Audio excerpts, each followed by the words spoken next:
자, 이어서 보도록 하겠습니다. 페이지는 154쪽입니다. 자, 2번. 사라 이남 아프리카의 다양한 지역 분쟁과 저개발이라고 되어 있습니다. 사실 그 전에 페이지만 하더라도 중남부 아메리카, 자, 이 지역의 도시 구조, 도시화 내용을 정리했었죠.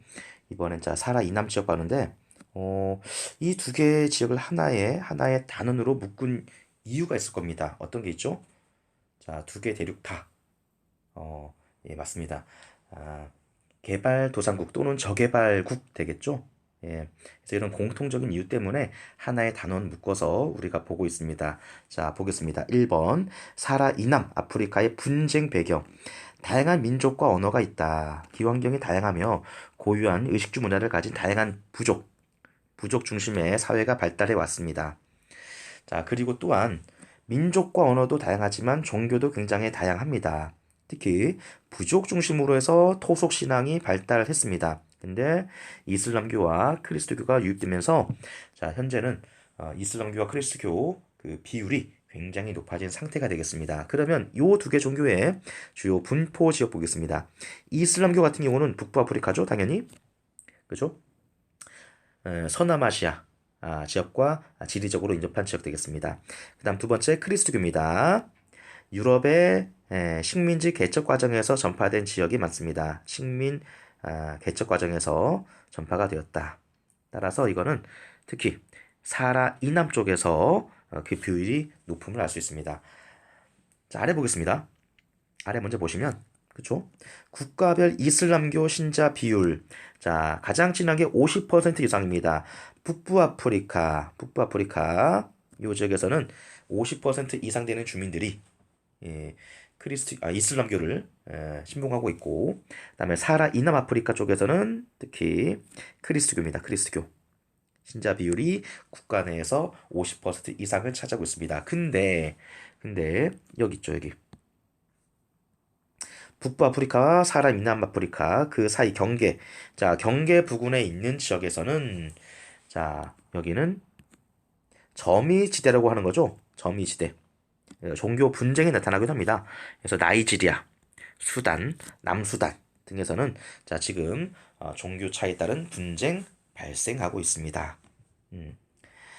자, 그리고 3번에 보시면 유럽의 식민지 경험이 현재까지도 예, 정치, 경제적으로 큰 영향을 미치게 되면서 자, 이 역시 분쟁의 한 요소가 되고 있기도 합니다.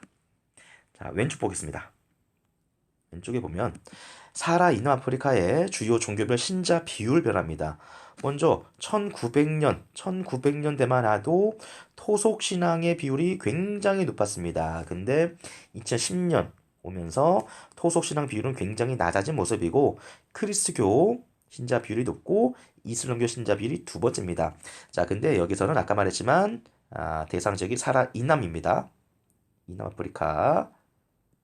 자, 그렇기 때문에 크리스트교 신자 비율이 높게 나타나는 거죠. 아프리카 전체를 본다면 이슬람교의 신자 비율이 더 높아질 수도 있는 부분이죠. 그렇죠? 자, 이게 되겠죠? 자, 아래 보겠습니다. 자, 아래 보시면 자, 어떤 분쟁이 나타나고 있는지 자, 보도록 하겠습니다. 지역 분쟁. 첫 번째 지역 분쟁의 원인 보면 유럽 열강은 부족 공동체의 영역과 관계없이 임의로 국경선을 획정했습니다. 따라서 한 국가 안에 자, 이질적 문화가 혼자하여 갈등 요인이 되고 있다. 그렇죠? 자, 아래 보시면 그런 내용이 나왔습니다.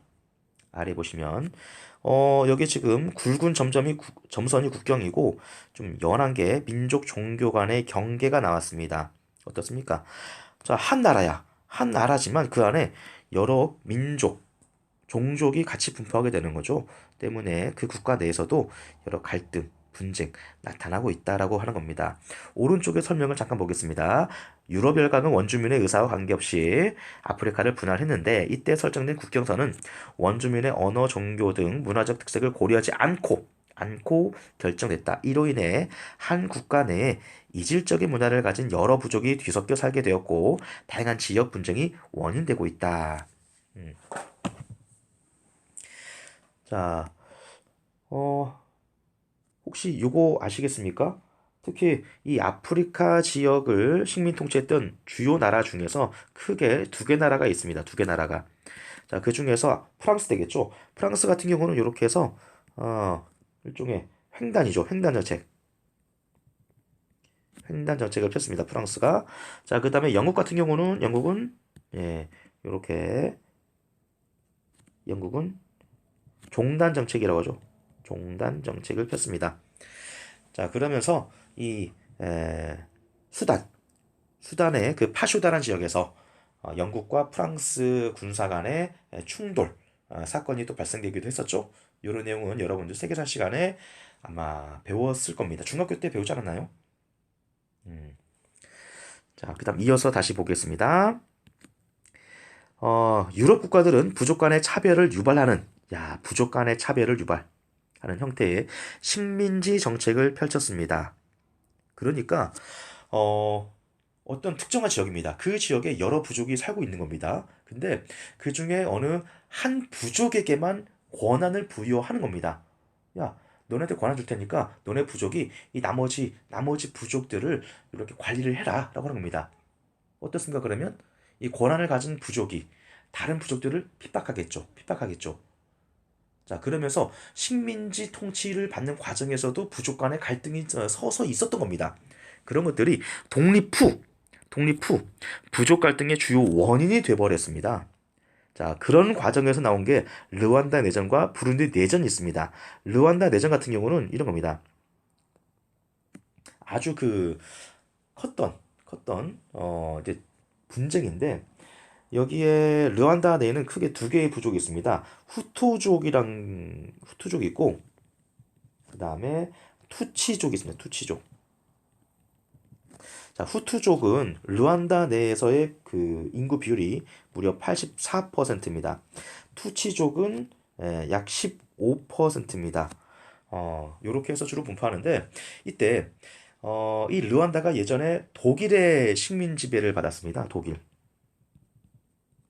독일의 식민 지배를 받았는데 이 독일이 르완다 지역을 통치하기 위해서 소수인 투치족에게 권한을 준 겁니다. 그러면서 다수인 후투족을 이렇게 지배해라, 통치해라라고 한 겁니다. 어떻습니까? 통치하는 과정에서 당연히 갈등이 있겠죠. 그리고 나서 나중에 독일이 물러나게 되면서 억압을 받았던 후투족이 역으로 투치족을 공격하게 되는 겁니다. 그러면서 내전으로 번졌는데 이를 다룬 영화까지 있습니다. 호텔 르완다라고 나중에 한번 보시면 이 내전에 대해서 좀 이해되는 정도가 높아질 걸로 보고 있습니다. 한번 시간 되시면 호텔 르완다라고 한번 읽어보시면 되겠습니다. 혹시 뭐 분쟁, 전쟁 관련해서 인권 중심으로 좀 관심 있는 친구들은 시청해 보시면 좀 좋을 것 같습니다. 자, 첫 번째 르완다 내전 중심으로 자, 한번 사례를 봤습니다. 자, 두 번째입니다. 자, 그리고 지금도 지속되는 분쟁과 갈등에 따른 영향이 있는데 첫 번째, 대규모 난민 발생으로 주변 국가의 정치적 불안까지 초래할 수가 있다. 그쵸? 주변에서 난민들이 들어옵니다. 어떻습니까? 비록 우리 국가 내에선 분쟁이 발생하지 않았지만 대규모로 들어오는 난민에 의해서 우리 국가까지 일종의 분쟁의 소용돌이에 휘말릴 수가 있는 부분입니다.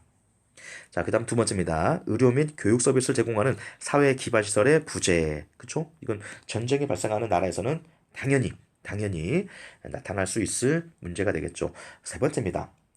남아프리카 공화국의 인종차별 정책인 아파르트헤이트. 자, 아파르트헤이트 같은 경우는 어떤 뜻이죠? 이게 분리, 그 다음에 뭐 격리를 뜻하는 말이죠. 그죠? 이게 폐지가 되었습니다. 폐지가 됐습니다. 하지만 인종 간 빈부격차가 계속되고 있습니다. 즉, 아파르테이트는 사실 법적으로 폐지가 되었지만 이게 사회적으로, 문화적으로 여전히 존재하고 있다라고 하는 겁니다. 자, 왼쪽에 잠깐 보겠습니다. 아파르테이트, 과거 남아프리카 공화국의 유럽계 정권에 의해 공식화된 인종 분리 정책을 말합니다. 이 정책을 통해 유색 인종에 대한 차별이 계속됐지만 민주적 선거에 대통령 당선된 넬슨 만델라가 1994년 아파르테이트 완전 폐지를 선언했습니다. 이때 넬슨 만델라 대통령은 남아프리카 공화국에서 최초의 흑인 대통령입니다. 예. 그래서 그 결과 사실 뭐 법적으로는 폐지가 되었지만 지금도 남아 있다. 자, 보시면 이 남아프리카 공화국에서 10% 정도만 백인입니다. 그리고 90% 정도가 흑인입니다. 흑인. 자, 그리고 현재까지도 거주지 분리가 지금도 있습니다. 지금도 이어지고 있습니다. 자, 이게 또 문제로 계속 다뤄지고 있는 부분이죠. 자, 그리고 우리 남아프리카 공화국 얘기 나와서 하는 말인데, 그 두 가지로 한번 정리해 보겠습니다. 혹시 여러분들 브릭스라고 들어봤습니까? 브릭스? 예, 브릭스는 이 2030년, 2030년의 경제 성장에서 기대가 될 만한 나라들을 에, 가리키는 용어입니다. 5개 나라입니다. 음, B 뭐죠? 그쵸? 브라질, R은 러시아, I는 인도, C는 중국입니다. S가 바로 남아공입니다. 예. 자, 이 남아공 같은 경우는 자, 이렇게 이 5개 브릭스 나라에 들어갈 정도로 굉장히 앞으로 잠재력이 큰 나라다라고 보면 되겠습니다. 자, 그다음 두 번째 같은 경우는 아프리카 최대 경제 규모를 갖고 있습니다. 자, 즉 다시 말하면 아프리카 내에서 GDP가 가장 높다. 가장 높다라고 하는 겁니다. 자, 하지만 그 높다고 해도 우리나라가 GDP 전 세계 순위 몇이죠? 예, 10위입니다. 10위. 남아공 같은 경우는 30위권 밖으로 알고 있습니다. 그 정도로 아프리카의 어떤 경제 상황, 경제 사정이 그렇게 좋지는 않다라고 하는 그런 점도 유추를 해볼 수가 있는 대목이죠. 자, 이렇게 해서 자, 르완다에 이어서 남아공 사례까지 자, 분쟁 지역 좀 정리를 해봤습니다. 자, 그 다음 오른쪽 페이지 가겠습니다. 155쪽입니다.